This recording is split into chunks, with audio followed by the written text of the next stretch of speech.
everyone. It's Matt Fraser here with Digital Web Solutions. And this week's episode of E-Coffee with Experts, we have Adam Helweh. Adam, is that how you say your last name? Man, you got it right the first time. I don't know how you did that. Oh, fantastic. So Adam is the CEO of Secret Sushi Creative, a global digital marketing firm. From his earlier years as an advocate, speaker, trainer, and volunteer for Youth to Youth to becoming a CEO at his global marketing brand, Adam has consistently stood true to one principle: building authentic and strong relationships. Whether in his personal or professional life, having fun while building these relationships is paramount to his success. A results-oriented, creative marketer with a passion for helping other people become the best versions of themselves, Adam knows how to engage audiences of all ages and backgrounds. A self-starter with an entrepreneurial approach, Adam has grown his performance marketing agency, Secret Sushi, into a reliable company known for working with tech industry giants, as well as mentoring new voices in the marketing industry. Weekends are sacred for Adam and his family. Balance is the key to enjoying all aspects of life, and the roles of father and husband are two that he holds dear. Whether hiking outdoors, playing with his son, going to the movies, or spending time with family while camping, Adam knows the importance of creating special moments. Adam, thank you very much for joining us on today's show. Well, thank you. I was like, that's me. That sounds like a pretty decent guy there. Yeah. Thanks for having me. I got that from different places on the internet, your website and things like that. So tell us a little bit about yourself. Wow. Where did you grow up? I grew up in Silicon Valley, and so it's funny because over the last, I'd say 20, or more years, I've seen so many folks move out here through all the new, the new .com and technology boom that's been continuing to happen over here, social media, all that sort of stuff. And I've met a lot of folks that are transplants out this way. They actually vie to come out here from not only different places around the US, but there's, pockets of folks that are coming out from incubators and accelerators and entrepreneurship programs in other countries out here. And it got me to reflect a little bit on being actually a native here. I was born in San Francisco, so I've been out here in the Silicon Valley. For a time, I was down closer to Southern California, but I'm back here in the Silicon Valley and love it. Wow, that's awesome. The amount of things that you have seen, even like the creation of Facebook and seeing Facebook come to Silicon Valley and all of the ups and downs of that must be, must have been, quite the experience. Yeah, it's such an interesting cultural difference. That's where I've got a friend that, for instance, works a lot with startups and entrepreneurs in Korea. I've got another one that works with similar folks in the Middle East that come over here. And I, in fact, went to Malaysia one time to work with some entrepreneurs over there for a program for a week. And all of them want to get not just a taste of sort of the opportunity that the Silicon Valley provides, but the cultural difference that seems to be in this area around sort of moving fast, allowing, to take some chances and sometimes fail in some areas. And to think differently. And I think I've taken that for granted for quite some time until I started to see how many other people were interested in sort of getting a taste and culturally had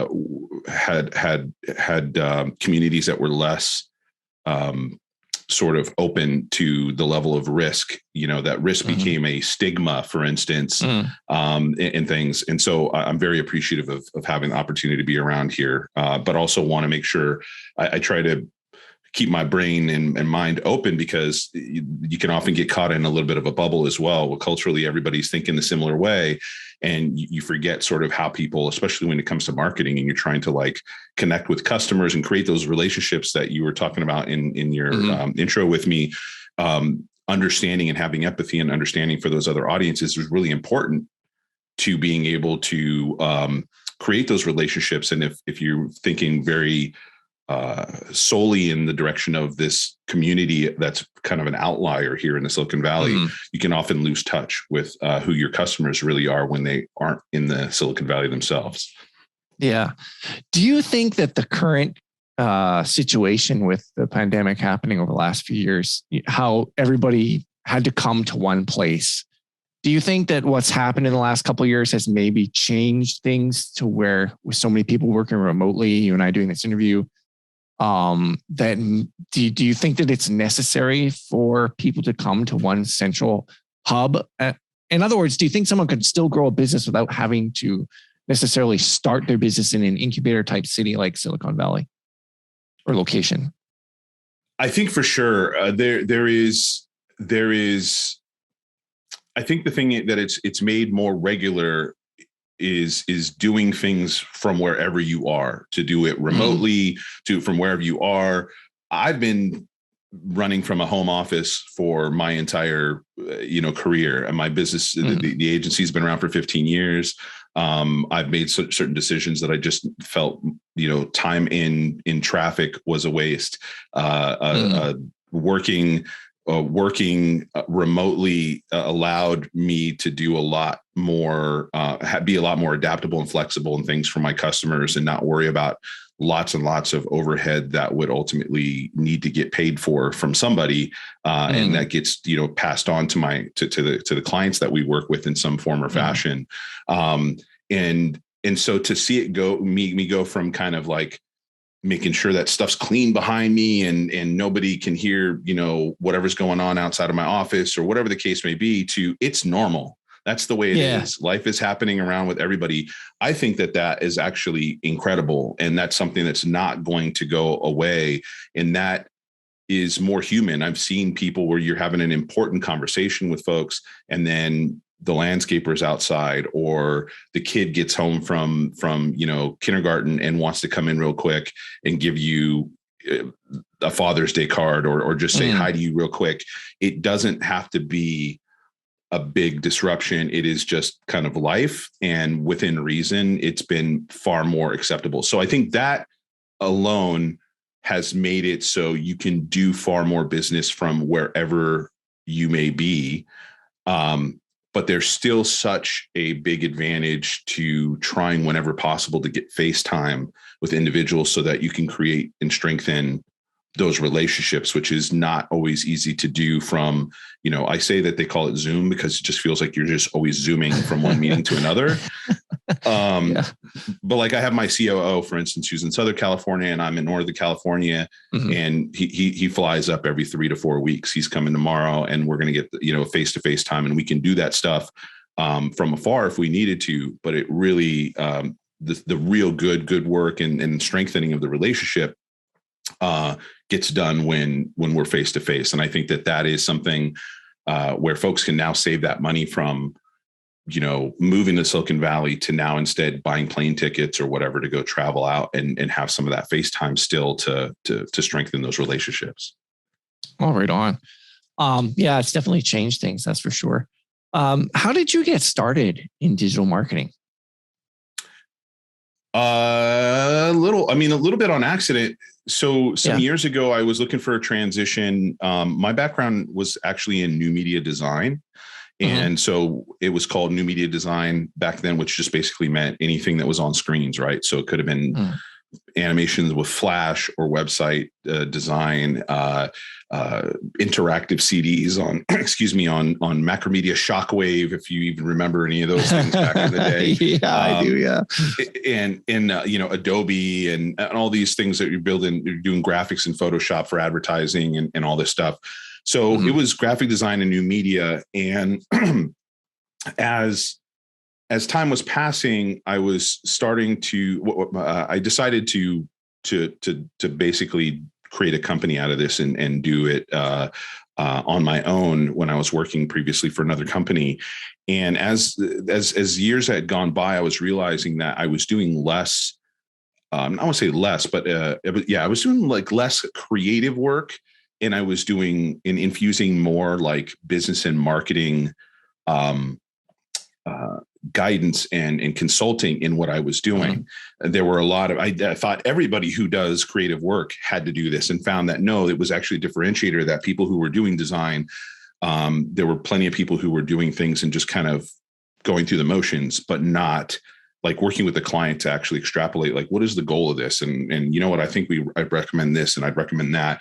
And during that same time, social media started to expand. People were trying to make heads or tails of what was going on in digital marketing, all that sort of stuff. And my background before new media was actually working a lot with people. I worked with kids with autism. I worked in a vocational facility with adults who had disabilities.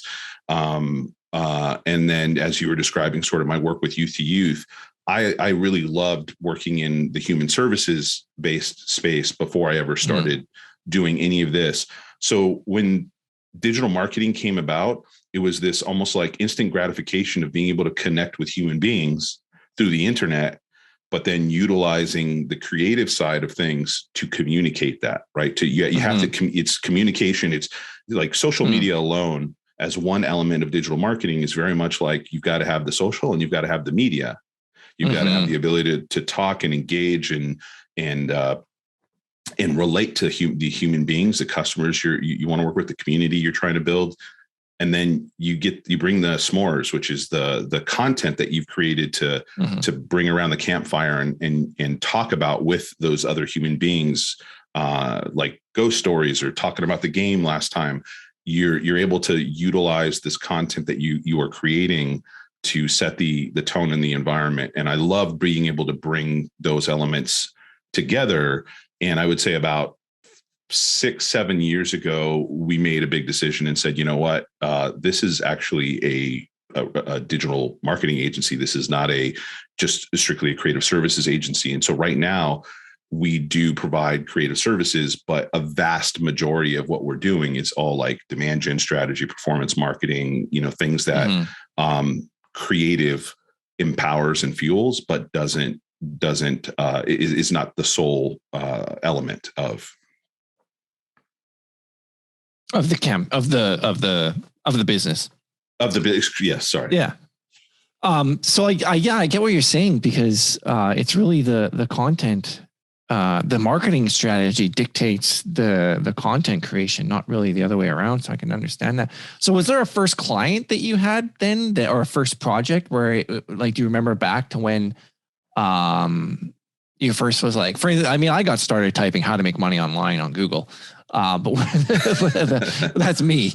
But was there like a first project that this client was like, here's something we need help with, and the first campaign that you worked on or something like that you could tell me about? I think digging back, I think I would consider it's probably my first client that wanted us to manage Google Ads on an ongoing basis.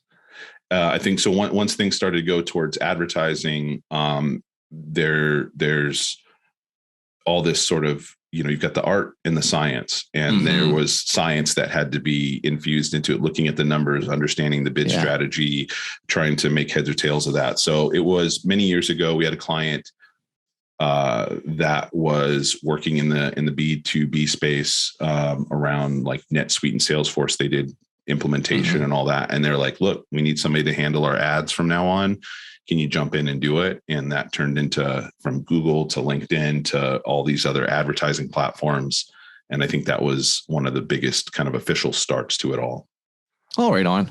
So it was one existing creative client that was like, hey, we need this done as well. Can you help? Yep. Yep. Right on. So what do you like most about digital marketing? I think it's the speed at which you can conceptualize a program, a piece of content, outreach, and then actually see it come to life and then get those results, right? Like being able to,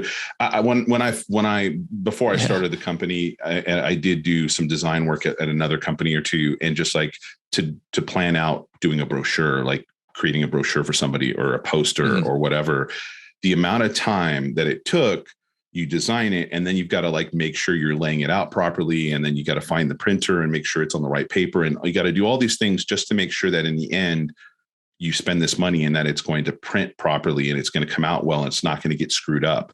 And, and then you move on to the next thing. In digital marketing, you don't have to worry about that as much. You can also make some mistakes and be a bit human in that case, and quickly learn from them and implement the learnings like within the day if you wanted to. Yeah, it's pretty amazing. You can launch a landing page with Google, or a landing page to get a Google AdWords campaign up and start testing headlines within half an hour if you wanted to. What about you, Matt? What do you love about digital marketing? Probably the same thing. I love seeing the results of creative and seeing the results of things come together and being able to instantly see those results happen, like you said, and being able to make an impact as well. Whether it's you're working for a business or a nonprofit or whatever, it's neat to see it all come together and being able to see the data. And like I worked at a car dealership for 5 years.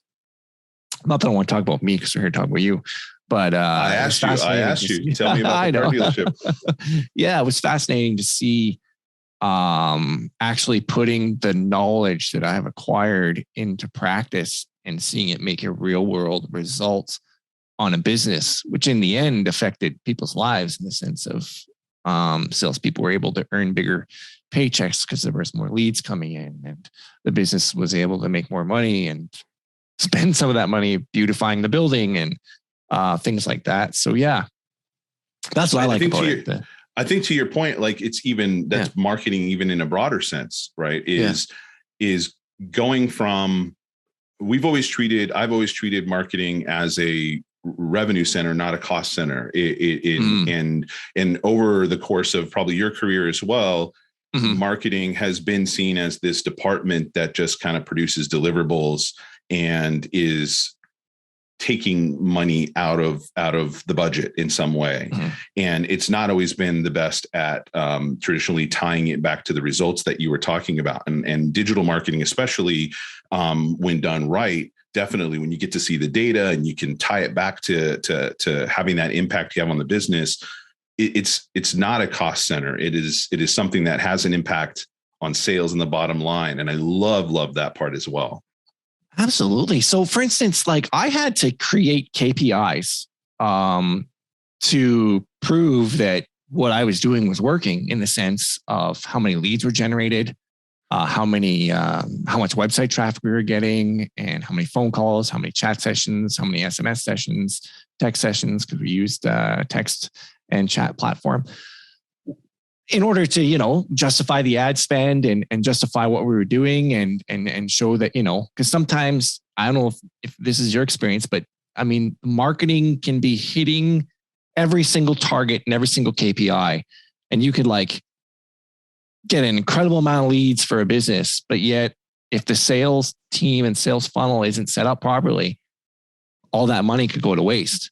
So I guess how do you, in your business, because you have to set up strategies for companies and businesses, what sort of processes do you put in place to measure that and to be able to communicate to the client that, yes, this is working. We're not just a cost on your balance sheet, an expense. We're actually an asset and a revenue generator. So I think there's two parts to that. It's such a great question because there's also, it's about expectation. So when you're first working with a client, or it doesn't matter whether you're first working, but setting the right expectation that what we're doing, we only have control up to a certain point. So we can't control what happens when this lead gets into the salesperson's hands. Can we help? Can we contribute? Can we collaborate with the sales team in order to try to make things more efficient, help them with their close rate or whatever? Not all marketing companies will do that or even know how to do that, but it's something that on the other side of the equation is that I find really important, is when we can actually talk with the sales team and understand, like, well, what is their process? And is this like a relay team where we're just handing the baton off to them and we have to do it really, really smoothly for them to be successful? Or is this a kind of more along the lines of like taking a shovel and just kind of throwing something over the fence and not having any clue what's happening on the other side? So I think setting the expectation with the client about what we have control over and where those results sort of, end in regards to our responsibility and accountability, not because we don't want them to be successful beyond that, but because we don't have much influence beyond that, beyond what we're capable of doing it on the marketing side of the pipeline. But we really do more often than not end up having conversations with the sales team and trying to create relationships with the sales team, so that way we can understand how to grease the wheels and make things better for them. Let alone, like, over the last couple of years, especially, we've actually stepped in and created like processes, automations, brought in, tools, and made other recommendations for the sales team, so that way things are improved for them as well. So you may not have always that opportunity to do that with the sales team. They may be not willing to talk about it. They may be very, very old school in the sense that for them, they just want to kind of like, I don't know, the Glenn Ross thing, where they just want a stack of leads and you just want to put it on their desk and walk away, and that's all they care about. But when they're really like are collaborative and are part of that unified team that you're presenting as part of that business you're working with, you can usually work and collaborate with them quite well, and it works out better in the end. Yeah, that's awesome. Indeed. There are some things that we as marketers don't have control of, like you said. And do you think that's why some agencies maybe fail? For instance, I know we have agencies that get fired because they can't show their value. And so do you think that's why that maybe happens, that they fail to actually communicate that value of what they're doing for the client on an ongoing basis? I mean, that's assuming they're doing a good job, right? So there's some agencies that are getting fired because they're not doing the right job. And there's some agencies that are getting fired because, unfortunately, yes, they're not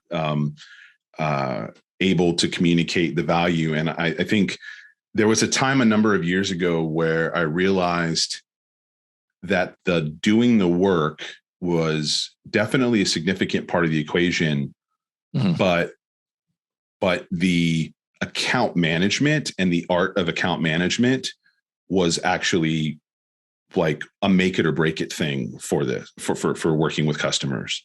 So understanding how to set expectations, how to like understand and even anticipate either what the client needs as you're working with them, and you got to listen and be able to anticipate what they need to some extent, because sometimes they don't know entirely what they need, but they're saying and they're sending signals. And if you listen, you be able to have a conversation with them preemptively. You're supposed to be the experts, right? And so there's an element of, I think, folks not seeing, what do they call it?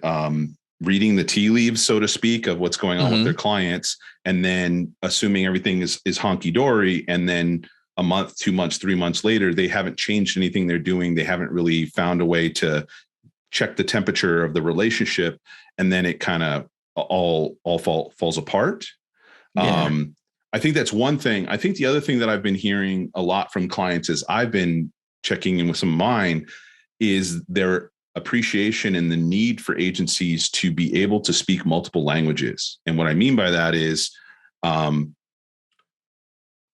organizations as a whole have an issue with people in each department speaking their language and having problems transcending from department to department and function to function a lot. And because of somebody who really loves technology, because of somebody who has put myself in a position to talk to sales and, works with not only whoever the junior folks are that are working on marketing, but also we work with CMOs and CEOs. I myself, let alone my team, have had to learn that human art of like communicating with people that have diverse backgrounds and needs and all this stuff. And so I've actually had some of our clients tell us how much they appreciate the fact that they internally have issues talking to their IT guys, then talking to their salespeople, then talking to their executive team about very similar things. The language shifts and changes, just like a buyer persona or something, right? When you talk to one type of individual at an organization and another one, they're at the same organization and they're behind the same product, but they speak very different languages. They have different needs, different jobs that they're focused on. And I think agencies really should work on those communication skills that allow them to shift in understanding who they're talking to and what that particular person's language is in a way. Because we've actually been able to communicate more clearly between two departments within the same company than those two individuals for some reason seem to be able to do so internally. And it's helped us not only get things done for them, but kind of propel what we're all doing as an organization, because we're getting past those human roadblocks of, I don't understand what they want. They're speaking, Mars, and this person's speaking some other language or whatever. Yeah. That's fascinating. So I know I asked you what you like most about digital marketing, but what do you like least about it? If anything. I think one of the things that I think I like the least as of lately is to stay current. Sometimes it means being connected and engaged when you'd rather not, because of the toxicity that happens on social media sometimes. And just, some folks have the luxury of just kind of going, I don't care. This is just all for my leisure. This is for when I'm looking up, things on Google. I can very easily shut my phone off or not pay attention to that. In digital marketing, because there are so many changes and so many things happening, staying connected and abreast of what's going on. And it can be just like, look, I just want to detox off this for a while. But if I do, how far apart am I going to be from whatever's currently going on and one of my clients' needs? What about you? Yeah, I know exactly what you're saying. I'm laughing because it's so hard to disconnect, because there's so many things going on with digital marketing, and it's overwhelming. I think that's probably one of the things about it that I like least is it's kind of like a 2-for-1. It's a double-edged sword, if you will. I like the fact that there's so much to learn, but I dislike the fact that there's so much to learn.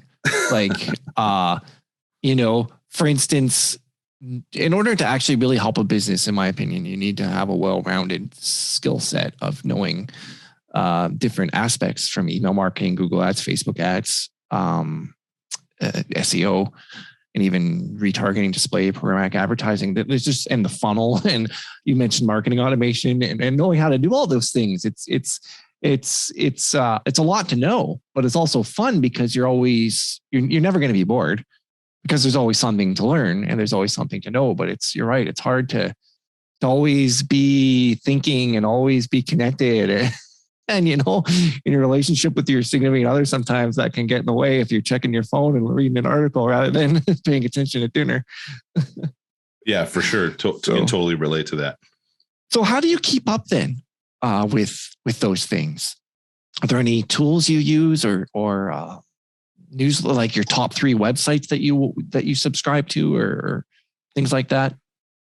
So I think there's a few different approaches I have. One is just being open, right? Keeping my ears and eyes open. And when I start to see something that's repeated more often, it's being talked about, especially by folks who are not in the digital marketing that tells me like, oh, Pinterest, never heard of that site before, but I'm hearing all these folks that are talking about it, and they're not digital marketers. They're people that are just, customers, quote unquote. They're non-digital marketers, or NFTs, or, blockchain in general, or whatever the case may be. So just paying attention to these things and seeing who is saying them gets me to go down the rabbit hole of Googling. It's very simple. Just start to Google. And when you Google, use the little time-based search thing and look at stuff that's been posted in the last month or the last year, so that you're getting fairly recent stuff. So that's one of the ways that I do it. Another one, because of how closely I believe technology is connected to marketing and digital marketing in general, is I honestly go to Tech Meme every day. And it seems like a really weird place for, a marketer to go. But when I go there, I get to pay attention to things like, is Apple planning on releasing this particular thing on one of their new devices? And I understand how that might actually change the expectation or behavior of customers based off of it, because Apple has a critical mass, or the fact that they're talking about all of the tech companies like Coinbase and stuff that had the Super Bowl ads, and how popular Coinbase became in the App Store because they had this very popular QR code Super Bowl ad. And so being able to see what is on the tip of people's brain cells here, it allows me to kind of go and dive into those and see, okay, so what a part of this is either something that we can utilize as a tool, or becomes a behavioral or expectation change in customers and customer experience. And then one of the last things, I think those are the core things. Everything else, again, is really, I mean, I have a great network of folks that are peers and folks that work within the in marketing. And so just having conversations with them constantly about what is going on, and just being able to sort of chew on things with that network of folks that I give to and they give back, and we're just sort of sharing, because we all want folks to be, successful. That's a resource for me. And then there's just too many like email newsletters and all that sort of stuff. You just get bombarded and never know what to pay attention to, because you're getting 100 emails a day already as it is. Yeah. To solve that, I actually, instead of I'll subscribe to their newsletter, but create a filter to like archive it automatically, and then I can go read it when I want to. But Feedly works for me. I just subscribe to Feedly and go to their website and old school subscribe to their RSS feed. And then read their content when I have time, wherever that may be, if it's waiting for my wife while she's in the store shopping, or whatever the case may be in that regards. So, hey, that's an awesome site, by the way, Tech Meme. I'd never heard of it before, so thanks for sharing that. That's the Silicon Valley thing, right? It's definitely a Silicon Valley thing. So, I mean, I go there probably once or twice a day just to check out. It looks really neat. I think anything that allows you to see real-time trending elements, things is one of the best ways of looking at stuff, because it shows if it's trending because of actual signals from human beings. So I'll look at Tech Meme. I'll go to Twitter a few times a day to see what's trending on Twitter, just because I want to understand what's at the top of people's minds. Sometimes I don't care. I don't care about Pete Davidson and Kim Kardashian dating or whatever, which is, one of the more recent things, but there's all kinds of stuff that you'll see trending on there, and you'll get an idea. Go to YouTube and go to the trends and see what's the top 20 videos at any given time. All that stuff will tell you what the humans in around you are talking about or care about at the moment. And I'll see like, how does that apply to trends and how we create content, or new tools, or new technology. Yeah, that's awesome. So your agency has a very unique name, Secret Sushi. How did you come up with that name? Is there a story behind it? There is a story behind it. So I was between jobs and decided to start a company, and I didn't want to call it Adam Helweh Agency or whatever it is. I didn't want to do that. And at the time, I had been awakened to this wonderful food that I still love to this day very much, which is sushi. And being somebody who was on the creative side with one of my best friends, I said, "Hey, let's play around and start this project." It was something he was starting to love as well, and I wanted to. This was early with social media and everything. I wanted to create something fun that we could just do on the side. And so the goal actually was, with that domain, that we were going to create a blog that was just meant to be entertaining, that was going to be called the Society of the Secret Sushi.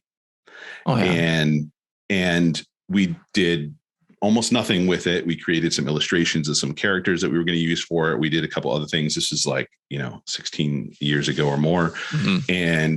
And then ultimately, when I decided to start the company, I was like, I got to find a domain that is something people can phonetically say and that people can remember. Because if I just create something crazy, it's just that if I say it to you, Secret Sushi, you know how to spell secret, you know how to spell sushi, you can go find it and it sticks in your brain.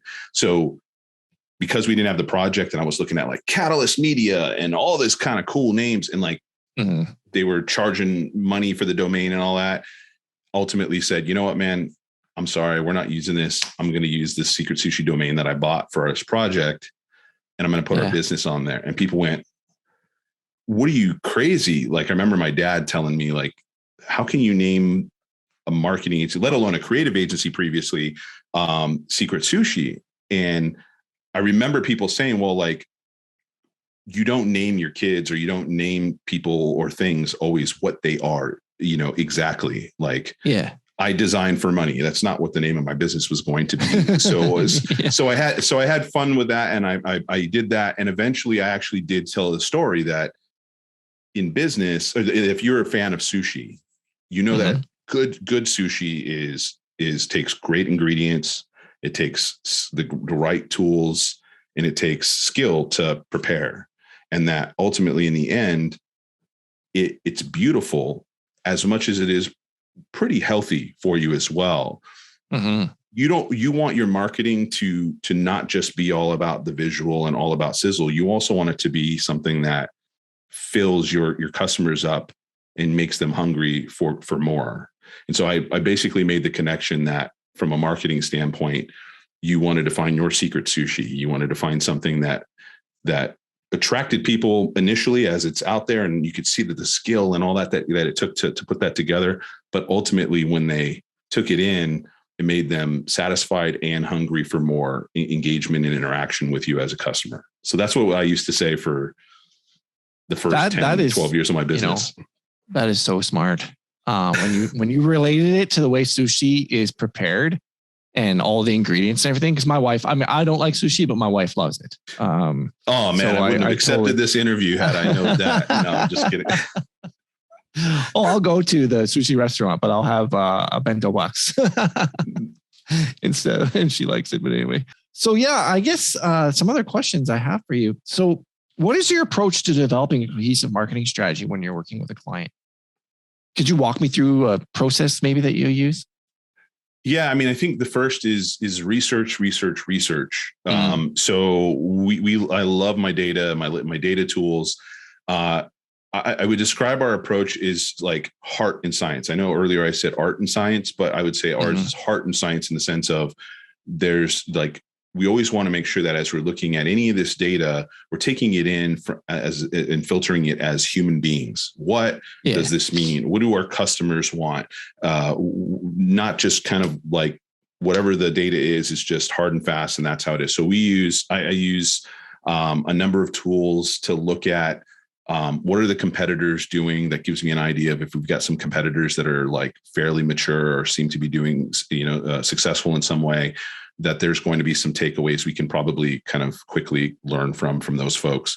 But in addition, looking at the overall market, understanding the customer, all that stuff, finding out what are the initial assets that we have within the organization, the client that we're working with. So I just had a call before this interview with a company that I had to assess, like, what were the assets that they had? Did they have the ability to create content internally? Like, do they have thought leader or subject matter experts? Do they have the time to actually even do any of this? Because some organizations won't have the time.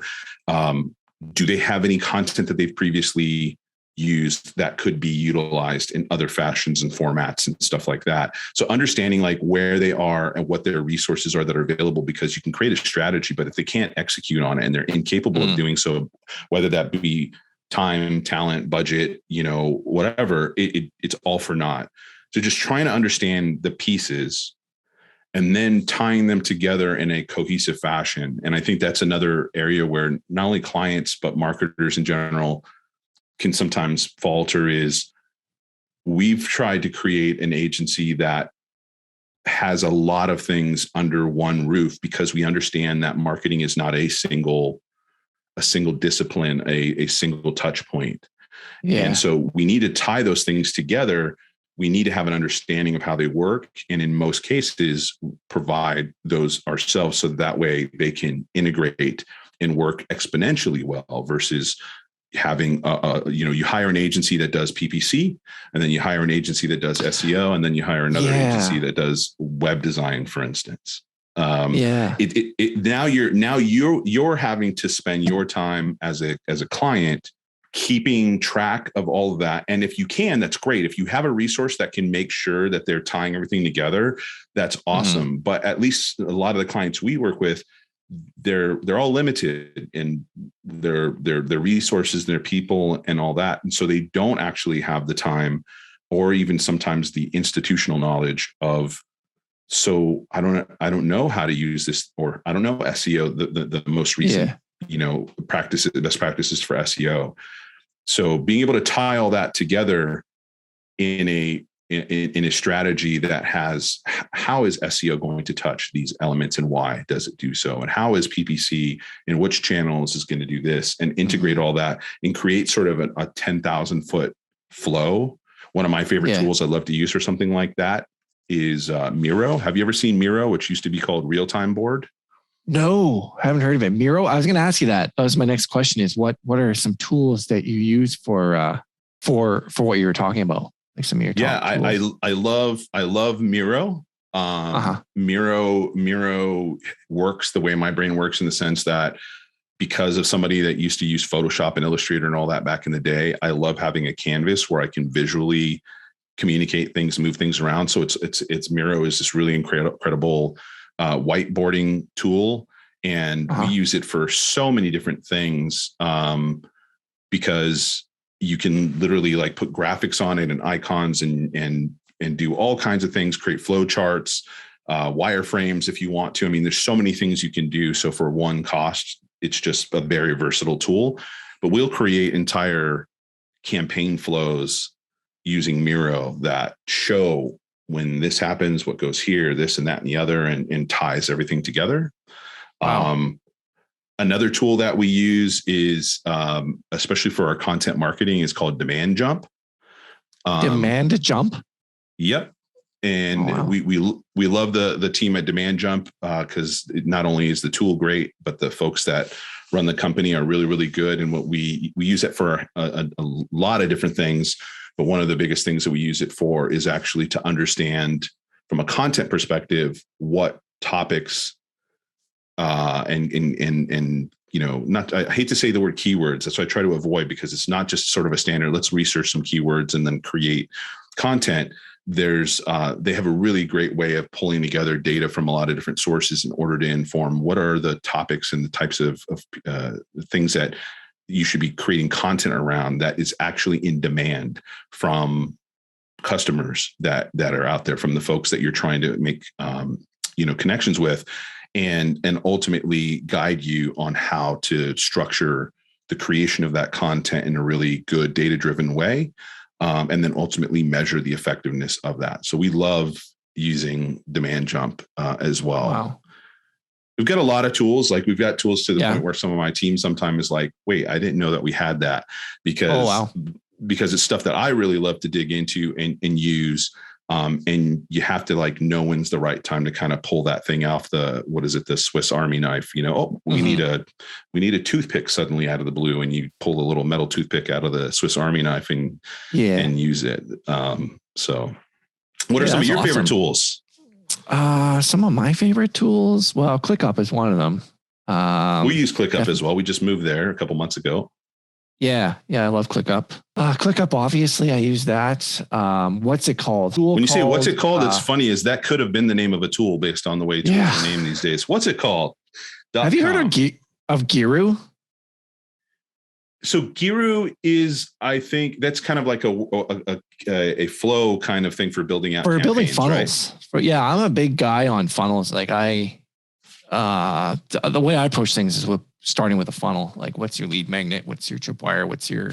So I use Miro for something like that.